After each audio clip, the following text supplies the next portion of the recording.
Kukabidhiwa kwa gari hilo kunaelezwa kuwa ni hatua muhimu kwa klabu ya African Sports katika safari yake ya maendeleo. Akizungumza wakati wa hafla ya makabidhiano hayo, mwenyekiti wa Chama cha Mapinduzi CCM mkoa wa Tanga, Rajabu Abdurrahmani, amesema gari hilo ni sehemu ya kuiwezesha klabu hiyo katika safari yake ya kutafuta ushiriki na ushindani mzuri kwenye michuano ya Ligi Kuu ya Tanzania Bara. Dhamira yangu,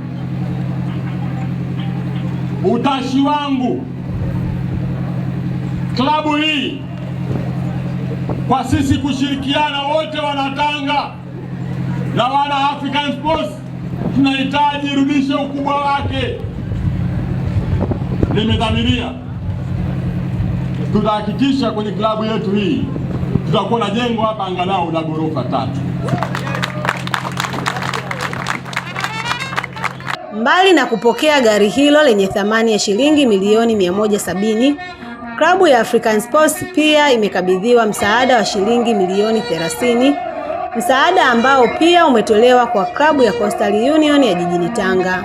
Kwa upande wake, naibu waziri wa Wizara ya Habari, Sanaa na Michezo, Hamisi Mwinjuma, amesema kupatiwa gari hilo ni hatua kubwa kwa klabu hiyo, huku akisisitiza kuwa kinachohitajika sasa ni mshikamano na mapenzi kutoka kwa wadau na mashabiki ili kusaidia timu hiyo kufikia malengo yake kufanya vizuri zaidi katika soka la Tanzania. Tutafanya sisi kwa nafasi zetu kila tunaloweza. Leo nimetoa mchango hapa kwa African Sports wa milioni 5, lakini niwahakikishie bado tunafanya zoezi la kuhakikisha wanapata mdhamini atakayeweza kuwa analipa mishahara yao ya mwaka mzima, na tuko kwenye nafasi nzuri. Mimi na Mheshimiwa Rais wa TFF na mwenyekiti, kuna mahali tutaenda kuchokonoa tuhakikishe hili tunalimaliza, tusiwe na African Sports ambayo ni ombaomba. Mheshimiwa mwenyekiti, hili jambo umefanya, nadhani unaona ni jambo dogo, lakini ni jambo kubwa sana sana sana. Naomba tumpigie makofi. Mimi tangu nimefika hapa Tanga, kwa hakika uongozi wako umekuwa ni uongozi wa mfano.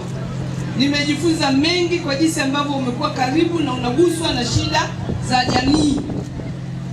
Umekuwa ni kielelezo kikubwa hata kwetu sisi serikali.